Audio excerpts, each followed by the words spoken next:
갈라디아서 3장. 어리석은 갈라디아 사람들이여, 예수 그리스도께서 십자가에 못 박히신 모습으로 여러분 눈앞에 생생히 새겨져 있는데 누가 여러분을 호렸단 말입니까? 나는 여러분에게서 이 한 가지만은 알고 싶습니다. 여러분은 율법에 따른 행위로 성령을 받았습니까? 아니면 복음을 듣고 믿어서 성령을 받았습니까? 여러분은 그렇게도 어리석습니까? 성령으로 시작하고서는 육으로 마칠 셈입니까? 여러분의 그 많은 체험이 헛일이라는 말입니까? 참으로 헛일이라는 말입니까? 그렇다면 여러분에게 성령을 주시고 여러분 가운데에서 기적을 이루시는 분께서 율법에 따른 여러분의 행위 때문에 그리 하시는 것입니까? 아니면 여러분이 복음을 듣고 믿기 때문에 그리 하시는 것입니까? 이는 아브라함의 경우와 같습니다. 그가 하느님을 믿으니 그것이 그의 의로움으로 인정되었습니다. 그래서 믿음으로 사는 이들이 바로 아브라함의 자손임을 알아야 합니다. 성경은 하느님께서 다른 민족들을 믿음으로 의롭게 하신다는 것을 내다보고 모든 민족들이 내 안에서 복을 받을 것이다 하는 기쁜 소식을 아브라함에게 미리 전해 주었습니다. 그러므로 믿음으로 사는 이들은 믿음의 사람 아브라함과 함께 복을 받습니다. 율법에 따른 행위에 의지하는 자들은 다 저주 아래에 있습니다. 율법서에 기록된 모든 것을 한결같이 실천하지 않는 자는 모두 저주를 받는다고 성경에 기록되어 있기 때문입니다. 그러니 하느님 앞에서는 아무도 율법으로 의롭게 되지 못한다는 것이 분명합니다. 의로운 이는 믿음으로 살 것이다 하였기 때문입니다.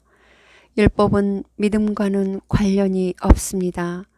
그 규정들을 실천하는 이는 그것들로 살 따름입니다.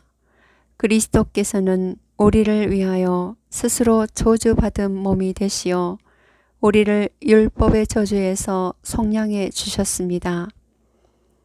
성경에 나무에 매달린 사람은 모두 저주받은 자다라고 기록되어 있기 때문입니다. 그리하여 아브라함에게 약속된 복이 그리스도 예수님 안에서 다른 민족들에게 이르러 우리가 약속된 성령을 믿음으로 받게 되었습니다. 형제 여러분, 내가 인간의 관례에 따라 이야기해 보겠습니다. 한 사람의 유언도 옳게 작성된 것이면 아무도 폐기하거나 무엇을 첨가할 수가 없습니다. 하느님께서 아브라함과 그의 후손에게 약속을 해 주셨습니다. 그런데 많은 사람을 뜻하는 후손들에게가 아니라 한 사람을 뜻하는 너의 후손에게라고 하셨습니다. 이분이 곧 그리스도이십니다. 내가 말하려는 것은 이렇습니다.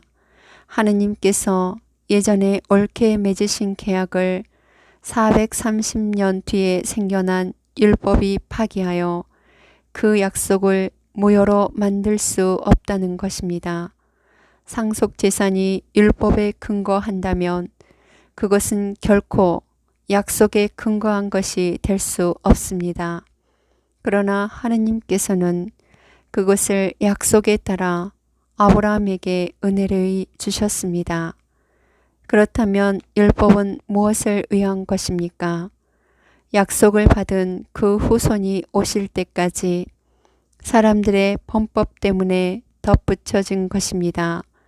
율법은 천사들을 통하여 중개자의 손을 거쳐 공포되었습니다. 중개자는 한 분만의 중개자가 아닙니다.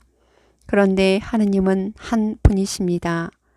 그렇다면 율법이 하느님의 약속과 반대된다는 말입니까? 결코 그렇지 않습니다. 만일 생명을 가져다 줄 수 있는 율법을 우리가 받았다면 분명 의로움도 율법을 통하여 왔을 것입니다. 그러나 성경은 모든 것을 죄 아래 가두어 놓았습니다. 그리하여 예수 그리스도에 대한 믿음을 통하여 믿는 이들이 약속을 받게 되었습니다. 믿음이 오기 전에는 우리가 율법 아래 갇혀 믿음이 계시될 때까지 율법의 감시를 받아 왔습니다.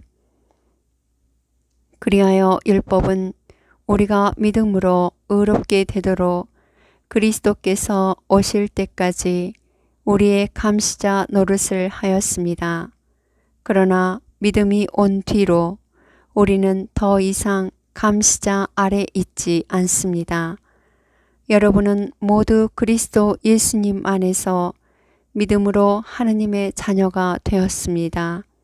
그리스도와 하나 되는 세례를 받은 여러분은 다 그리스도를 입었습니다. 그래서 유다인도 그리스인도 없고 종도 자유인도 없으며 남자도 여자도 없습니다. 여러분은 모두 그리스도 예수님 안에서 하나입니다. 여러분이 그리스도께 속한다면 여러분이야말로 아브라함의 후손이며 약속에 따른 상속자입니다.